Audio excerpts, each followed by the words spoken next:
પ્રજાને જો સુખ દુઃખ પડે, પ્રજાને દુઃખ પડે તો રાજા દૂર પડે કરે, પણ રાજાને પડે તો ગુરુ કરે.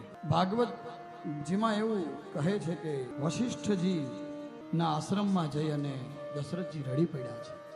બાપજી, જો પેલા દુઃખ નથી કીધું અને ભગવાન પાસે ગુરુજી પાસે જાઓ, પેલા દુખડા નહીં રડવાના, હું દુઃખી છું, હું દુઃખી છું, હું દુઃખી છું. દશરથજી એવું નથી બોલ્યા. જો અરે બાપજી તમારી ખૂબ કૃપા છે, સુખી છું, પણ તમે મારા ગુરુ છો એટલે કહું છું, એક વાતનું દુઃખ છે, મારે ક્યાંક ત્યાં કોઈ સંતાન નથી.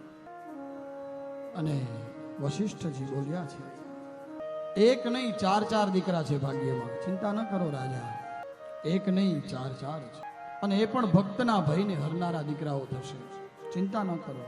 શૃંગી ઋષિને બોલાવી અને પુત્ર કામેષ્ટિ યજ્ઞ કરાવો, તમારે ત્યાં સંતાન થશે.